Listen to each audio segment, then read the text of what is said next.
Holidays-nale, adu namma GT Holidays da. GT Holidays, South India's #1 travel brand. You know you are special when you're with GT Holidays. Nemathi Property Management. Contact 7667008999. இரண்டாவது இடத்துக்கு வந்து பாஜகவும் பாஜகவினுடைய கூட்டணி கட்சிகள் எல்லாம் சேர்ந்து செகண்ட் பிளேஸ் பிடிக்க வேண்டும். அது ஓட் ஷேர் தான், சீட்ஸ் கிடையாது, இருக்க வேண்டும்.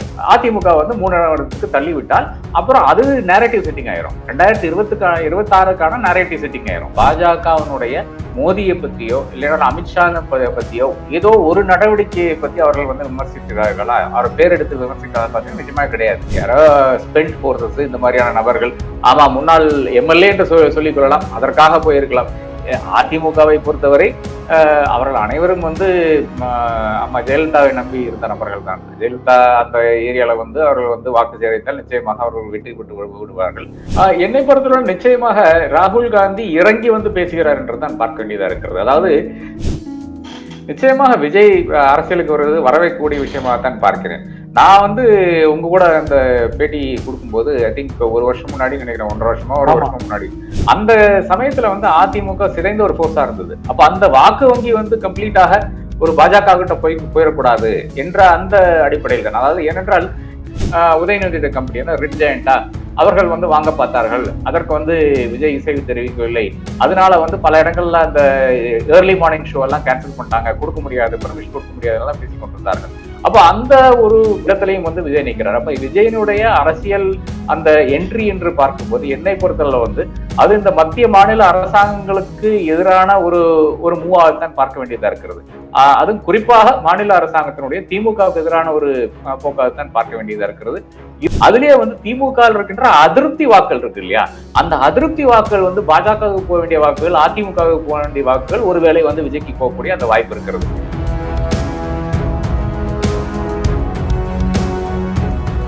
ஃபோர்த் ஸ்டேட் தமிழ் நேயர்களுக்கு வணக்கம். இன்று நம்ம நடந்திருக்கிறார் மூத்த பத்திரிகையாளர் திரு ஆர்.கே. ராதாகிருஷ்ணன் அவர்கள். வணக்கம் சார். வணக்கம். நம்ம பேசிட்டு இருக்கிற நேரத்துல வந்து பாத்தீங்கன்னா பாஜகவோடு நாங்க கூட்டணிக்கு வரோங்க அப்படிங்கிற மாதிரி வந்து யாருமே சொல்லாத நேரத்துல கூட கூட்டணி கதவுகள் திறந்தே இருக்கு அப்படின்னு சொல்லி இருக்கிறாங்க அமித்ஷா அவர்கள் அப்படிங்கிற செய்தி வெளியாகி இருக்கிறது. இது நீங்க எப்படி சார் பாக்குறீங்க? இது நான் வேற ஒரு இடத்துல பேசியிருக்கேன். அதாவது பாஜகவுக்கு வந்து உண்மையாவே இப்போ பிரதமர் சொன்ன 400 சீட்டுக்கு மேல வந்துரும் எங்களுக்கு என்ற அந்த ஒரு கான்பிடன்ஸ் இருந்ததுன்னா நிச்சயமாக தமிழகத்தில் அவர்களுடைய வேற இருக்கின்ற வேலைகளை காட்டுவார்கள். அதாவது அதிமுகவை தனியாக கண்டெஸ்ட் பண்ண வைத்துக் கொண்டு அதன் பிறகு வந்து பாஜக வந்து இங்க இருக்கின்ற அந்த அரசியலில் வந்து 2வது இடம் பிடிக்கக்கூடிய அந்த முயற்சியில் வந்து ஈடுபடுவார்கள். அதாவது 2024 தேர்தலில் வந்து லார்ஜஸ்ட் ஓட் பேங்க் வந்து டிஎம்கேக்கு வரும் என்று வைத்துக் கொள்ளலாம். ஏனென்றால் அதிமுக இப்போ வந்து அந்த அளவுக்கு ஒரு ஃபோர்ஸாக இல்லை என்று வைத்துக் கொள்ளலாம்.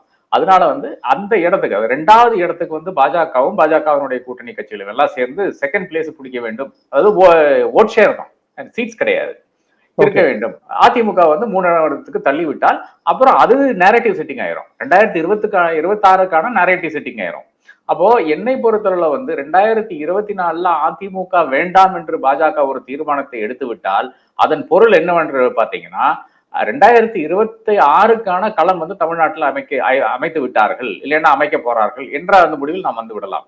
ஆனால் அந்த கான்பிடன்ஸ் வந்து பாஜகவுக்கு இல்லை என்றால் 2024லயும் நமக்கு அதிமுக தேவைப்படுகிறது என்ற ஒரு நிலை வந்தால் நிச்சயமாக வந்து 2024 அந்த கூட்டணி இருக்கத்தான் செய்யும் என்பது நான் உறுதியாக சொல்லிவிடுகிறேன். இதுல நான் அதிமுக தலைவர்கள் என்ற வார்த்தையை நான் ஏன் பயன்படுத்தவில்லை என்று பாத்தீங்கன்னா வேற ஒன்றும் கிடையாது. அவர்கள் எல்லாம் வந்து fully owned subsidiary company of பாஜக. அதனால அவர்களுக்கு இதுல கருத்து என்னதான் கருத்து இருந்தாலும் அதை ஒன்றும் பொருட்படுத்த மாட்டார்கள் பாஜக என்றுதான் அதனுடைய பொருள். முன்னாள் அமைச்சர் ஜெயக்குமார் சொல்றாரு, ஒரு நாளும் பாஜகவோட கூட்டணி கிடையாதுங்க அப்படிங்கறத தெளிவா சொல்றாரு. சொல்லட்டுமே, இப்ப வந்து பாஜக அமித்ஷா சொல்றாருன்னு வச்சுங்களேன், நாங்க வந்து அதிமுகவோட கூட்டணி வைக்க போறோம் என்று அவர் கூறினால் அதற்கு எதிராக இப்ப அண்ணாமலைக்கு எதிராக சில வார்த்தைகளை வந்து ஜெயக்குமார் பயன்படுத்தினார் இல்லையா, அது பயன்படுத்த சொல்லுங்க, அதன் பிறகு பார்க்கலாம். இதுவரை அதாவது அதிமுக வந்து கூட்டணியிலிருந்து வெளிவந்து பல மாதங்கள் ஆயிருது. அப்போ இந்த இவ்வளவு மாதங்கள்ல வந்து பாஜகவினுடைய மோடியை பத்தியோ இல்லைன்னா அமித்ஷா பத்தியோ ஏதோ ஒரு நடவடிக்கையை பத்தி அவர்கள் வந்து விமர்சிக்கிறார்களா, அவர் பேர் எடுத்து விமர்சிக்கிறார்கள் பார்த்தீங்கன்னா நிஜமா கிடையாது. இஷ்யூல மணிப்பூர் இஷ்யூல பேசியிருக்காங்க, பல்கிஸ் பானோ இஷ்யூல 2 இஷ்யூல வந்து அதிமுக பேசியிருக்கிறது. சிறுபான்மையினரை நாங்க வந்து ப்ரொடெக்ட் பண்ணுவோன்ற பணியில் வந்து பேசியிருக்கிறது. ஆனால் அதே நேரத்துல இந்த மாதிரி மோடி கொண்டு வந்த இந்த நடவடிக்கைக்கு எதிராக என்ற அந்த வார்த்தையோ, அமித்ஷாவினுடைய இந்த வற்புறுத்தலுக்கு இணைந்து நாங்க வந்து செயல்பட மாட்டோம் என்ற அந்த வாசகங்களோ எங்கேயுமே கிடையாது. அப்போ மோடியும் அமித்ஷாவும் ஏன் இந்த அளவுக்கு அதிமுக பயப்படுகிறது என்ற அந்த நிலை இருக்கிறது. அப்ப நான் சொல்றது இவ்வளவுதான், அண்ணாமலைக்கு எதிராக நீங்க யூஸ் பண்ண அதே வேர்ட்ஸை வந்து நீங்க மோடிக்கு எதிராகவோ அமித்ஷாவுக்கு எதிராகவோ யூஸ் பண்ண முடியுமா? அப்படி யூஸ் பண்ணீங்கன்னா நிச்சயமாக நீங்க வந்து அதிமுக வந்து கூட்டணி வைக்காது என்று நாங்கள் எடுத்துக்கொள்ளலாம். இல்லை என்றால் இதெல்லாம் வந்து ஒரு ஸ்மோக் ஸ்கிரீன் தான் என்றுதான் வைத்துக் கொள்ளணும். இல்ல இப்போ நீங்க சொல்லிட்டு இதே நேரத்துல அதிமுக வந்து பாத்தீங்கன்னா பாமகவோட பேச்சத்தை நடத்திக்கிட்டு இருக்காங்க. இவங்க வந்து ஒரு அலைன்ஸை ஃபார்ம் பண்றதுக்கான வாய்ப்புகள் இருக்கு. சி.வி. சண்முகம் மீட் பண்றாரு, அன்புமணி மீட் பண்ண போறாருன்னா சொல்லிட்டு இருக்காங்க. அப்ப இந்த பக்கம் அதிமுக பாஜக அல்லாத ஒரு கூட்டணியை வலிமையா கட்டமைக்கணும்ன்ற முயற்சி ஈடுபடுறான்னு எடுத்துக்கலாமா? இல்ல, சி.வி. சண்முகம் வந்து ராமதாஸை பாக்குறது என்பது அது அரசியலுக்கு எவ்வளவோ அப்பாற்பட்ட ஒரு நிகழ்வாக தான் நான் பார்க்கிறேன். என்றால் அவர் வந்து ஒரு பல குடுக்கல் வாங்கல்கள், அதே நேரத்தில் சி.வி. சண்முகம் மேலையான தாக்குதல், அவருடைய வீட்டில் நடந்த தாக்குதல் இதெல்லாம் இருக்கிறது. இதெல்லாம் வந்து அந்த விழுப்புரத்தில் இருக்கின்ற சண்டையினுடைய அந்த ஒரு நீட்சியாகத்தான் பார்க்க வேண்டியதா இருக்குது. அதுல ஏதோ ஒரு காம்ப்ரமைஸ்க்காக போயிருக்கலாம். அதே நேரத்தில் சி.வி. சண்முகம் இன்னைக்கு பாத்தீங்கன்னா அதிமுகல அந்த அளவுக்கு ஜெயக்குமார் எந்த அளவுக்கு சவுண்ட் விடுறாரோ அந்த அளவுக்கு எல்லாம் பேசுறது இல்லை என்றுதான் பார்த்து கொண்டிருக்கிறோம். அப்போ வேற ஏதோ காரணங்களுக்காக அவர் போயிருக்கக்கூடிய அந்த வாய்ப்பும் இருக்கிறது. அதிமுகவினுடைய அந்த மாதிரி அதிகாரப்படுத்திய ஒரு நபராக எனக்கு தெரியவில்லை. அப்படி ஒரு பிரஸ் ரிலீஸ் வந்ததாகவும் எனக்கு நான் பார்க்கல. இப்ப திமுக தரப்புல இருந்து வந்திருக்கு இல்லையா, பேச்சுவார்த்தை குழுக்கு இந்த ஆளு மேனிபெஸ்டோ குழுக்கணும், அந்த மாதிரி ஒரு நடவடிக்கையாக ஒன்றும் அதிமுகவில் என்ன எனக்கு தெரிஞ்சவரே வரவில்லை. உங்களுக்கு தெரிஞ்சுக்கான்னு தெரியல.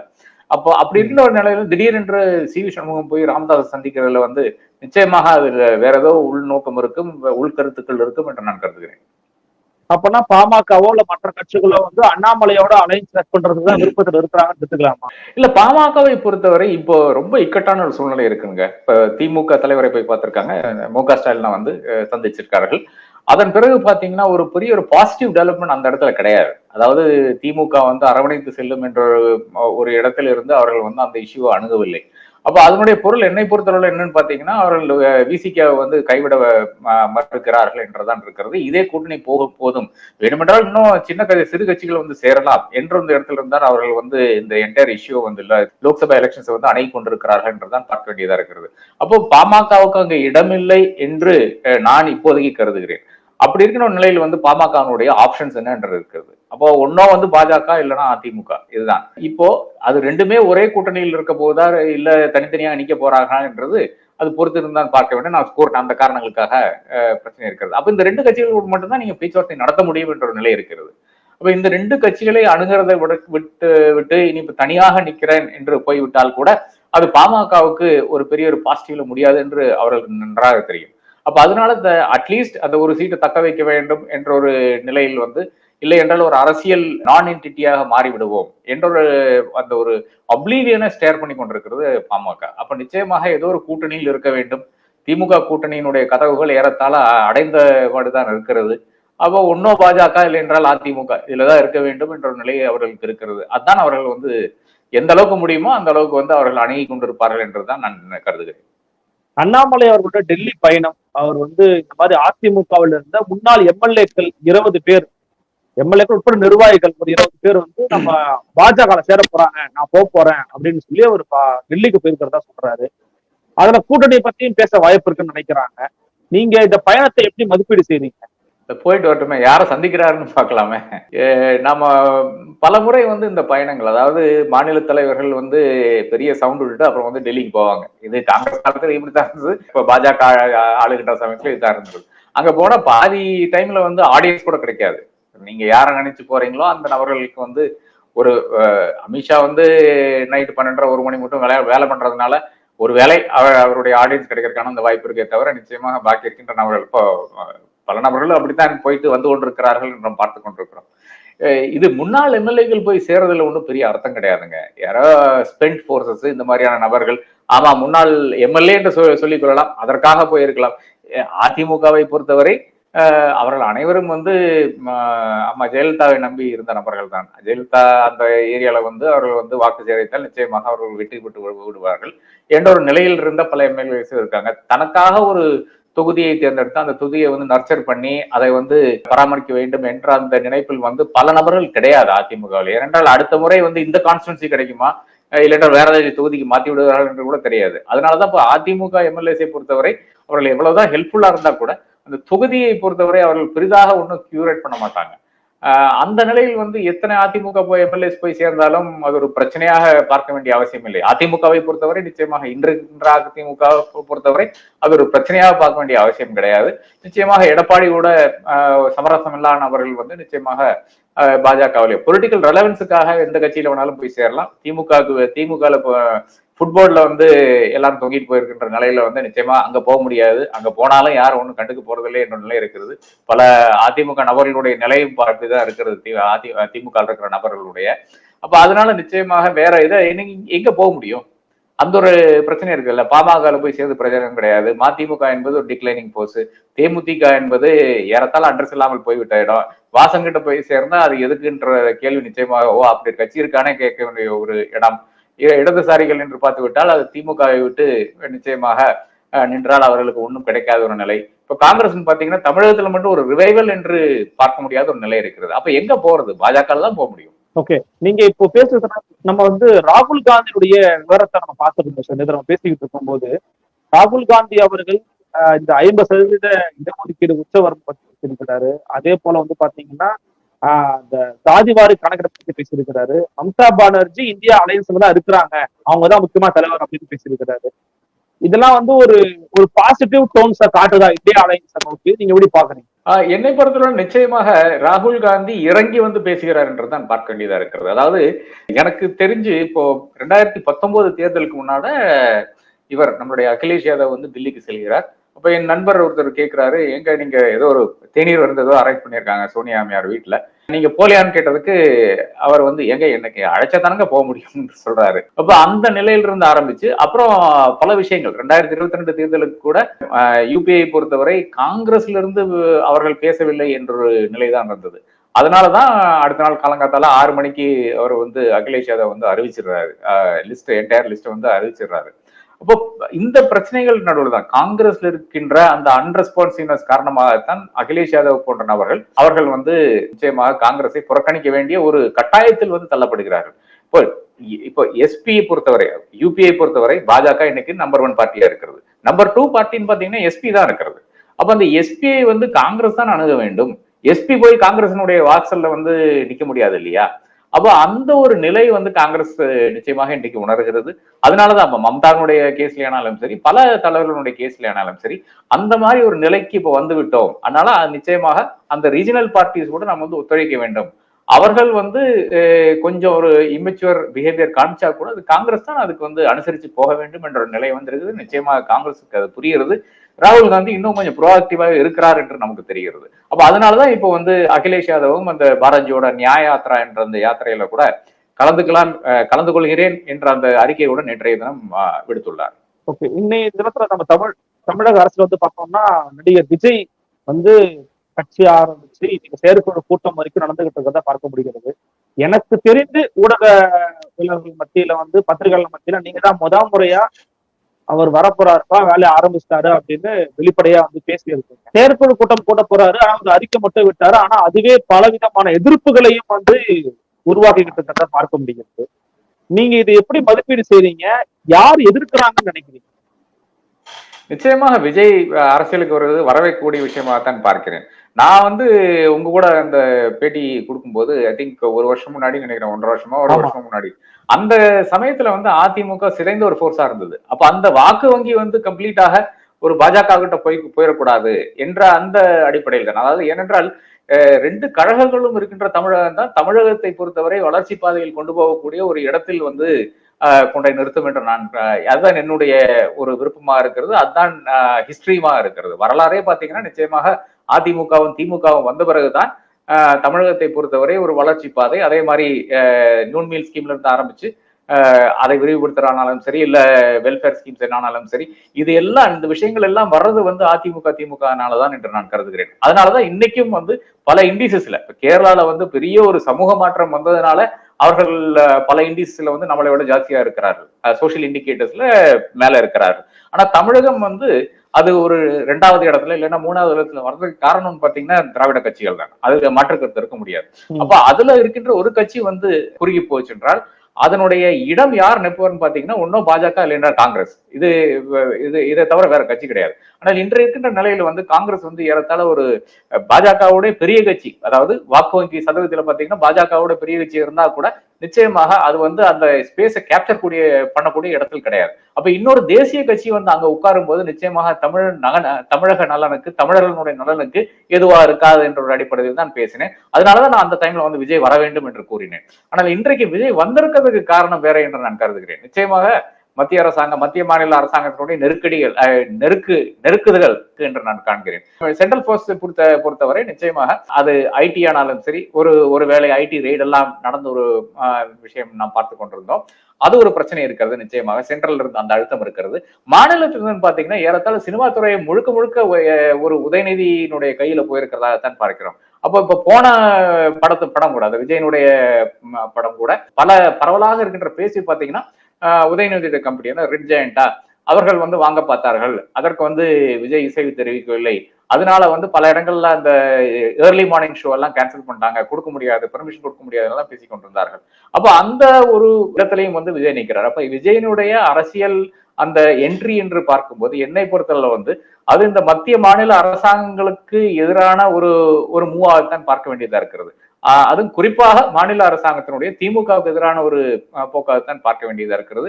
இதனால இப்ப இந்த தருணத்தில் வர வேண்டிய காரணம் என்று நான் கருதுகிறேன். 2026 இலக்காக இருந்தால் நிச்சயமாக இவ்வளவு சீக்கிரம் வர வேண்டிய அவசியம் இருக்கிறதா என்ற கேள்வி இருக்கிறது. ராமராவனுடைய உதாரணம் இருக்கிறது. 3 மாசத்துல வந்து அதிகாரத்தை பிடித்தார்.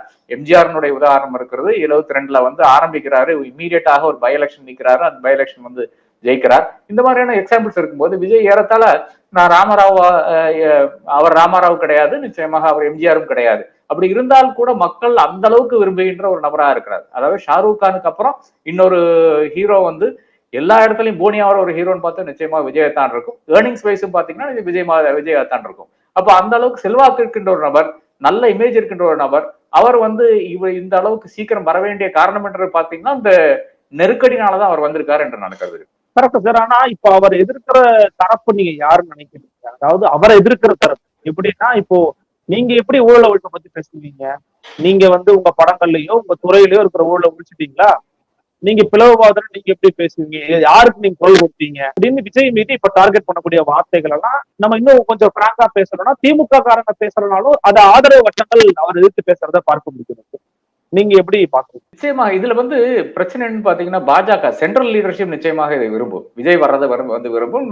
அது திமுகவுக்கு ஒரு செக்கா இருக்கும் என்று அவர்கள் நம்புவார்கள். ஆனால் இங்க இருக்கின்ற தலைமை அதை வந்து விருப்பப்படாது. ஏனென்றால் விஜய் வந்து விட்டால் அதனுடைய பிரச்சனை என்னன்னு பாத்தீங்கன்னா இந்த மீடியா ஸ்பேஸ் வந்து நிச்சயமாக அது விஜய்க்கு நிறைய போயிடும். அது நீங்க வந்து கண்ட்ரோல் பண்ண முடியாது, டைட்ரேட் பண்ண முடியாது. அதாவது இப்ப எந்த அளவுக்கு வந்து பாஜகவுக்கு பூதாரமான ஒரு இமேஜ் வந்து மீடியாவில் இருக்குது இல்லையா, அந்த ஒரு இமேஜ்ல இருக்கின்ற அட்லீஸ்ட் ஒரு 40% 50% ஸ்பேஸ் வந்து விஜய் எடுத்துன்னு போயிடுவாரு. அப்ப அதனால நிச்சயமாக இங்க இருக்கின்ற தலைமை வந்து அதை வந்து விரும்பாது. இது ஒரு பக்கம். 2வதாக அரசியலுக்கு வந்ததுனால இனி பெரிய அளவுல வந்து திமுக தரப்புல இருந்து, குறிப்பாக உதயநிதி தரப்புல இருந்து அழுத்தங்கள் வந்து விஜய் மேல இருக்காது என்று நான் கருதுகிறேன். அது புது படம் ரிலீஸ் ஆனாலும் சரி, இதே மாதிரி அதை ஒட்டின விஷயங்கள், சினிமா ஒட்டின விஷயங்கள்ல வந்து பெரிய ஒரு தாக்கத்தை, ஒரு மாற்றத்தை அது வந்து கொண்டு வரும் என்று நான் கருதுகிறேன். அப்ப 2 பேருக்கும் இது ஒரு இக்கட்டான சூழ்நிலையாகத்தான் இருக்கிறது. விஜய் வந்தது ஒரு நெருக்கடியின் காரணத்தால் தான். அப்படி இருந்தால் கூட விஜயனுடைய அரசியல் என்பது நிச்சயமாக பாஜகவுக்கு ஏதுவான அரசியலாக இருக்காது. பாஜகவினுடைய தூண்டுதல்ல அவர் வேணால் சில விஷயங்களை செய்யலாம். ஏனென்றால் அதை என்கரேஜ்மெண்ட் என்று வைத்துக்கலாமே, தூண்டுதல் என்று வேண்டாம். அவர்களுடைய என்கரேஜ்மெண்ட்ல சில விஷயங்களை செய்தால் கூட அது நிச்சயமாக பாஜகவுக்கு சாதகமான ஒரு அரசியலா இருக்காது. பாஜகவினுடைய ஸ்பேஸை தான் அவர் எடுக்க போறாரு. இப்ப இருக்கின்ற ஸ்பேஸ் என்று பாத்தீங்கன்னா எதிர்கட்சியினுடைய ஸ்பேஸ் தான் இருக்கிறது. அப்ப அந்த எதிர்கட்சியினுடைய ஸ்பேஸ் வந்து எவ்வளவு சாதுரியமாக அவர் வந்து வளர்த்துப்படுகிறார் என்றதுதான் அவருடைய அரசியல் பயணம் இருக்கிறது. இப்போ நீங்க குறிப்பிட்டீங்க, இந்த இஷ்யூஸ் எல்லாம் குறிப்பிட்டீங்க. அந்த இஷ்யூஸ்னுடைய பிரச்சனை என்னன்னு பாத்தீங்கன்னா, அதிமுக இன்னைக்கு பல இஷ்யூஸ்ல ஸ்டாண்ட் கிடையாது. சிஏஏல இருந்தே எடுத்துங்களேன், சிட்டிசன்ஷிப் அமெண்ட்மெண்ட் ஆக்ட்ல இருந்து எடுத்து இருக்கின்ற பல விஷயங்கள்ல வந்து ஒரு ஸ்டாண்ட் கிடையாது. கொள்கை கோட்பாடு என்று பாத்தீங்கன்னா எடப்பாடியினுடைய கொள்கை கோட்பாடு என்ன என்று எனக்கு இதுவரை புரியவில்லை. நான் ரொம்ப ஆராய்ச்சி பண்ணிட்டேன், இன்னும் புரியல. அவர் முதலமைச்சராக இருந்திருக்காரு, எதிர்கட்சி தலைவராக இருந்திருக்காரு, பல விஷயங்கள் இருந்திருக்காரு, இன்னும் வந்து அது ஆராய்ச்சியிலேயே தான் இருக்கிறது. ரொம்ப பெரிய மைக்ரோஸ்கோப் வச்சுட்டு அவருடைய கொள்கை கோட்பாடு என்னன்னு தேடிட்டு இருக்கேன். அந்த ஒரு நிலையில தான் இப்ப நம்ம வந்து விஜய் கிட்ட இந்த கேள்வியை கேட்டு இருக்கோம். அப்ப விஜய் வந்து மிக தெளிவாக ஒரு 4-5 விஷயங்கள் வந்து இதுதான் செய்ய போறேன், ஊழலற்ற பாரதம் இல்லை என்றால் ஊழலற்ற தமிழ்நாடு எல்லாம் சொல்றது வந்து அர்த்தமட்டதுங்க. யாரும் ஊழல் பண்றதுக்காக ஆட்சிக்கு வர மாட்டாங்க. அவருடைய வற்புறுத்த ஒரு கட்டாயத்தினாலதான் இது வருகிறது. அதாவது தேர்தல் அரசியல்ல தேவைப்படுகிறது, காசு தேவைப்படுகிறது என்ற அடிப்படையில் தான் காசு வந்து வாங்க வேண்டியதா இருக்கிறது பல இடங்கள்ல. கான்ட்ராக்ட்ஸ் ஆனாலும் சரி, அதே மாதிரி இப்போ வந்து பெரிய கான்ட்ராக்ட்ஸுக்கெல்லாம் இப்போ கிக் பேக் என்பது ஒரு நியாயமான விஷயமாகத்தான் மாறிவிட்டது. அது பேங்க் அக்கௌண்ட்லயே வர்ற விஷயமாகத்தான் மாறிவிட்டது. அப்ப அப்படி இருக்கிற நிலைமையில வந்து நிச்சயமாக ஒரு கரப்ஷன் ஃப்ரீ தமிழ்நாடு என்றது வந்து ஒரு பெரிய ஸ்லோகனாக மாற முடியாது. அப்போ உங்களுடைய கொள்கை கோட்பாடுகள் என்ன? திராவிட கொள்கை கோட்பாடுகளா, இல்லை நீங்க வந்து வேற ஏதாச்சும் கொள்கை கோட்பாடுகள், கம்யூனிஸ்ட் கொள்கை கோட்பாடுகளா, இல்லை என்றால் இந்துத்துவ கொள்கை கோட்பாடா? இவ்வளவுதானே இருக்குது. மொத்தமாவே ரேஞ்சுன்னு பாத்தீங்கன்னா இவ்வளவு இருக்குது. அந்த ரேஞ்சில வந்து எங்க நிக்கிறேன்றது விஜய் வந்து தெளிவுபடுத்த வேண்டும். அதை நிச்சயமாக செய்வார், போக போக செய்வார் என்று நான் கருதுகிறேன். அவர் வந்து அவர் பின்னாடி பிஜேபி இருக்க வாய்ப்பு இருக்கு, பிஜேபி வந்து அவர் இயக்க வாய்ப்பு இருக்கு அப்படிங்கிறது தான் வந்து திராவிட இயக்க ஆதரவாளர்களுக்கு ஒரு குற்றச்சாட்டு விமர்சனமா இருக்கு. இடதுசாரிகளும் அதுதான் வைக்கிறாங்க. அதை நீங்க எப்படி பாருங்க? இல்ல, என்னை பொறுத்தவரை வந்து இந்த 2 அழுத்தங்கள் காரணங்களாகத்தான் வந்து இருக்கிறார். நான் பார்த்தோம். அதாவது நிச்சயமாக ஒரு செல்வந்தரை வந்து எங்க வேணாலும் ட்ராப் பண்ணலாம் நிறைய இருக்கிறது, நிலை இருக்கிறது. ஏனென்றால் நானே வந்து என்னுடைய நண்பர்களுடைய அந்த விஷயங்கள்ல பார்த்திருக்கேன். இந்த ஐடி கேட்கிற கேள்விகள், இடி கேட்கிற கேள்விகள், டிஆர்ஐ கேட்கிற கேள்விகள் எல்லாம் ரொம்ப ரொம்ப ஒரு சிறுபலைத்தனமான கேள்விகளா இருக்கும். ஆனா இருந்தாலும் அதுக்கெல்லாம் ஆன்சர் பண்ணி தான் இருக்க வேண்டும். அப்ப நீங்க ஏறத்தாழ ஒரு 7 மணி நேரம் 8 மணி நேரம் இதுக்கே ஸ்பெண்ட் பண்ணீங்கன்னா, அன்றாடம் வந்து இது ஒரு பிரச்சனையாக வந்து விட்டால், அவர்கள் தினம் கேள்வி கேட்டு இருந்தால், அது வந்து உங்களுடைய அந்த வாழ்க்கையிலேயே ஒரு தொய்வு வந்து விடும். நிச்சயமாக நீங்க பங்கஷனலா கூட இருக்க முடியாது. அந்த நிலைமைக்கு வந்து உங்களை வந்து தள்ளி விடுவார்கள் என்று இருக்கிறது. அப்போ அந்த அழுத்தம் வந்து விஜய் மேல வராத வரை அது வந்து பாஜகவினுடைய ஒரு நம்பர் 2 இருக்கிறார் என்று நாம் வந்து அசியூம் பண்ணலாம். ஆனால் அந்த அசம்ஷன்ல இருக்கின்ற பிரச்சனை என்னன்னு பாத்தீங்கன்னா, அது ஏன் இப்ப செய்ய வேண்டும் என்று இருக்கிறது. இப்ப 2024 என்னை பொறுத்தவரை வந்து திமுகவினுடைய கூட்டணி வந்து வெற்றி பெறுகிறது, தமிழகத்தில் வெற்றி பெறுகிறது. அது மிகப்பெரிய வெற்றியாகத்தான் இருக்கும் என்று நான் கருதுகிறேன். என்னால் அதிமுக இன்னும் தன்னுடைய அந்த களத்தை வந்து அமைக்கவில்லை என்று நான் காண்கிறேன். அவர்கள் வந்து களப்பணி ஆரம்பிச்சிருக்கார்கள், ஆனால் கேண்டிடேட்ஸ் யாருன்னு தெரியாது. இந்த மாதிரி பல பிரச்சனைகள் இருக்கிறது. அதே நேரத்துல வந்து பாஜகவை பொறுத்தவரை பாஜக ஒரு பெரிய ஒரு 5 எம்பிஸ், அந்த என்னது ஒரு முன்னாள் ஜெனரல் எல்லாம் போட்டு அவர் வேலூருக்கு இன்சார்ஜ் எல்லாம் பண்ணாங்க. அதெல்லாம் போட்டாங்களே தவிர ஒரு பெரிய ஒரு ஒர்க்ன்றது நாம் வந்து களத்தில் பார்க்கவில்லை. அண்ணாமலையினுடைய ஒர்க் தான் பல இடங்கள்ல வந்து பார்த்துட்டு இருக்கோம். அவர் வந்து ஏதோ பதயாத்திரை சொல்லிட்டு போயிட்டே இருக்காரு. இன்னும் முடியவே இல்லை அந்த பயணம். ஏதோ சஸ்பெண்ட் பண்ணிட்டாருன்னு நினைக்கிறேன் அந்த பயணத்தை. அப்போ அந்த ஒரு இடத்துல இருந்து பார்க்கும்போது விஜயனுடைய அந்த அரசியல் பயணம் என்பது இப்போதைக்கு வேணா நாம வந்தா சொல்லிக்கலாம், ஆமாங்க, அதாவது இது வந்து you are guilty until you are proven otherwise என்ற அந்த ஒரு பாஷையில தான் நான் பேச வேண்டியதா இருக்கிறது. நீங்க குற்றவாளி, இப்போ நீங்க பாஜகவோட ஒத்துழைக்கிறீங்க என்ற அந்த குற்றத்தை வந்து அவர் மேல் சுமத்தி நீங்க அவரை குற்றவாளி என்று நாம் வந்து சொல்லிவிட்டோம். இனிப்போ அடுத்தது அவர் நிரூபிக்க வேண்டியது வந்து பாஜக அட்டாக் பண்ணி இல்லைங்க அது கிடையாதுங்க நான் வேற அப்படின்னு அவர் சொல்ல வேண்டிய ஒரு கட்டாயத்துக்கு வந்து அவர் வந்து தள்ளப்படுவார் என்று நான் கருதுகிறேன். அப்போ அந்த ஒரு இடத்துக்கு அவர் வர வேண்டிய அந்த பயணிக்க வேண்டிய அந்த காலம் என்பது 2026 வரை ஒரு காலம் இருக்கிறது, காலவாசம் இருக்கிறது. அப்ப அதுக்குள்ளால அவர் செய்தா போதும் என்று இருக்கிறது. அப்ப இந்த தேர்தலில் வந்து அவர் குறிவிக்கவில்லை என்றுதான் நான் அறிகிறேன். அதான் நம்ம மீடியால தான் படிக்க வேண்டியதா இருக்கிறது. அதுல இருந்து பார்க்கும்போது அப்போ அவருடைய இந்த அரசியல் பயணம் என்பதே வந்து இந்த கட்டாயங்களுக்கு உட்பட்டு தான் அவர் செய்திருக்கிறார். அதாவது சினிமா ஃபீல்ட்ல நீடிக்க வேண்டும் என்ற அந்த ஒரு கட்டாயம் ப்ரொடக்ஷன் ஹவுஸ் இருக்குத்தான் செய்யும் என்று நான் கருதுகிறேன். இவர் நடித்தாலும் சரி நடிக்காவிட்டாலும் சரி. அதே நேரத்தில் இந்த பக்கம் வந்து இந்த இன்கம் டாக்ஸ் அந்த மாதிரியான தொல்லைகள் வந்து கம்மியாகும் என்று நினைத்து கொண்டுதான் அதை செய்திருக்கிறார் என்று நான் கருதுகிறேன். அவ என்னை பொறுத்தவரை இன்றைக்கு வந்து அவர் பாஜகவினுடைய பிடிகள் இருக்காரான்னு பாத்தீங்கன்னா, அவர் வந்து பாஜகவை கிரிட்டிசைஸ் செய்யும் வரை அவர் வந்து அவருடைய கையில தான் இருப்பார்கள், பாஜகவினுடைய கையில தான் இருப்பார்கள் என்ற அந்த லாஜிக்கோடு எனக்கு அந்த லாஜிக் இடிக்குது.